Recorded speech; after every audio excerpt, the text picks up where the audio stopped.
nós temos poucos profissionais atuando na área. Isso é mais um fator de que você pode começar, né, hoje, porque na sua cidade vai ter demanda para você. Na sua cidade vai ter a necessidade de um neuropsicopedagogo.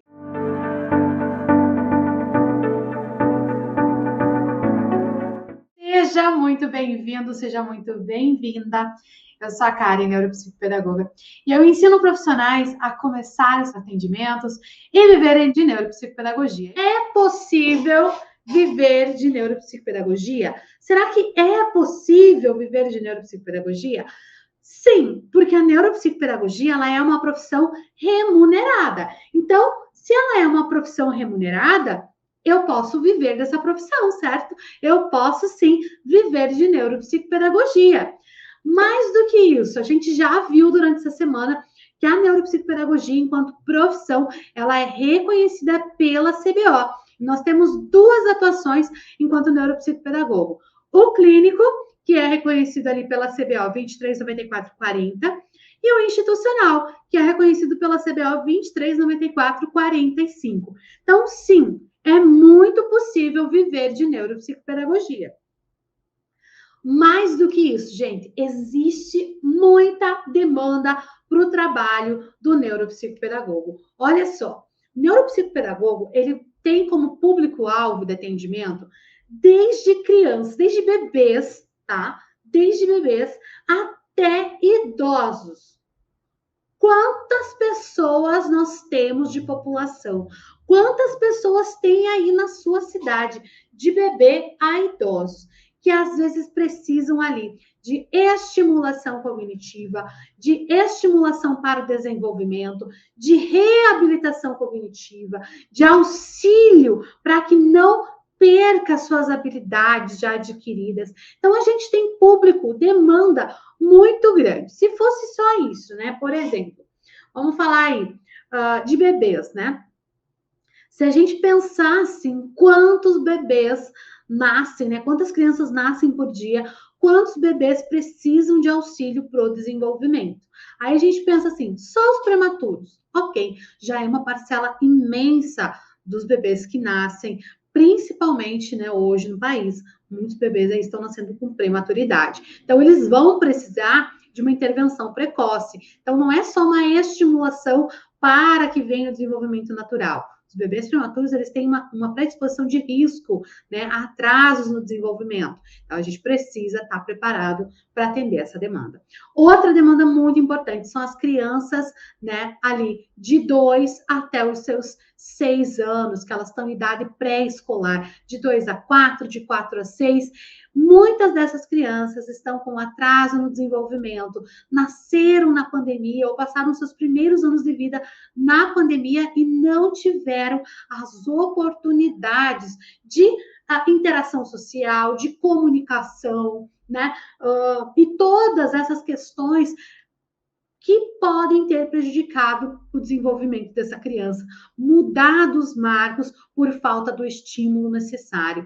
Outras crianças em idade escolar, a partir dos seus 7 anos, que também passaram ali 2 anos da pandemia, elas com certeza foram afetadas e hoje podem estar com defasagem na sua aprendizagem, acarretando aí déficits no desenvolvimento, nos seus processos cognitivos, e às vezes não é um transtorno, não tem a ver com um transtorno, não tem a ver com uma doença, não tem a ver com uma síndrome, tem a ver com falta da oportunidade, porque nós conhecemos os estágios do desenvolvimento, a gente sabe que criança até os 2 anos está no sensório motor. Dos 2 aos 6 anos, 7 anos, ela vai passar pelo estágio pré-operatório e ela precisa de interação. E foi retirado isso por praticamente 2 anos da vida dessa criança.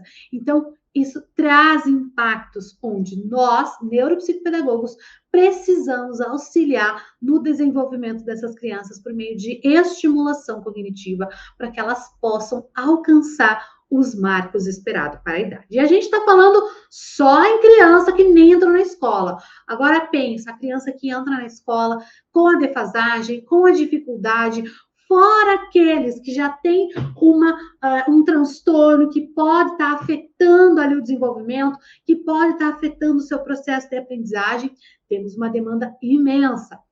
Fora isso, nós temos demanda muito grande de adultos que tiveram muitas vezes o Covid, foram recuperados, mas sofrem até hoje de sequelas da síndrome de Covid, a síndrome do pós-Covid, que são aquelas sequelas de falta de memória, dificuldade na linguagem, falta de atenção, falta de foco.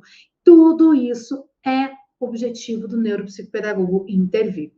Aí a gente cai na população de idosos. Cada vez mais a nossa população brasileira ela está se tornando uma população mais idosa. O que quer dizer? Quer dizer que as pessoas, né, estão vivendo mais, mas precisam de acompanhamento para desenvolver sua qualidade de vida. Então, mesmo o idoso saudável, ele precisa de estimulação para manter as suas funções mentais ativas, né? A sua capacidade mental. Então, veja o tamanho da demanda que a gente tem. É muita demanda. E por se tratar de muita demanda, trabalho remunerado, reconhecido, a gente pode sim viver de neuropsicopedagogia. Mas olha só esse próximo dado super importante. Nós temos poucos profissionais atuando na área.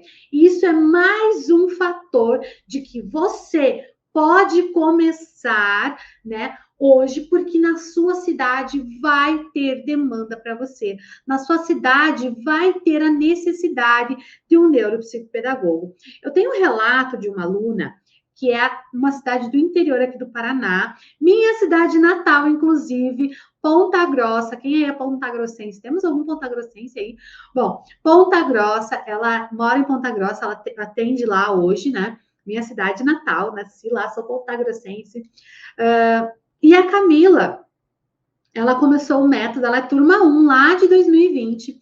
E ela terminou a pós, né? Fez o método, ela terminou junto ali o método com a pós.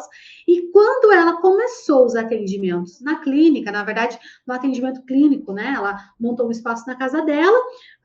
Hoje acho que ela está num consultório, já numa clínica, né? Que não é mais na casa dela, mas ela montou um espaço na casa dela. Quando ela começou a atender, o foco dela era atender crianças, porque ela gosta de trabalhar com desenvolvimento infantil. Mas ela acabou atendendo uma senhora que o médico, ele ficou encantado com o trabalho e falou assim, olha, eu posso passar todos os meus pacientes para você, encaminhar todos os meus pacientes para fazer esse trabalho de reabilitação, de estimulação com você? E ela falou assim, doutor, quantos pacientes o senhor tem? Aí ele falou assim, são uns 300 idosos.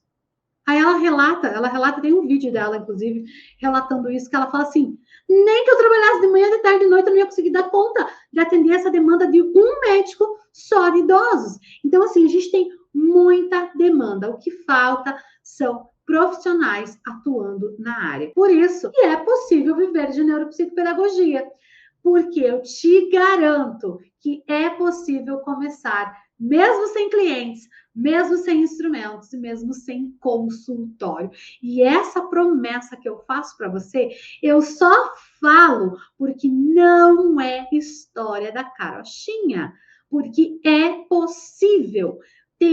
Eu fui a primeira pessoa que apliquei o meu método e comecei a atuar. Eu não tinha clientes, eu não tinha instrumentos, eu não tinha consultório, mas hoje já passaram mais de 1.600 profissionais pelo meu método. É muito possível você viver de neuropsicopedagogia, porque você começa com aquilo que você tem. Eu tenho uma frase que eu gosto de falar, que eu falo para os meus alunos, que deixa a neuropsicopedagogia se pagar para você. Você começa e depois você vai começar a adquirindo mais coisas, mais instrumentos, enfim, vai melhorando ali a sua qualidade de vida e os seus instrumentos de trabalho.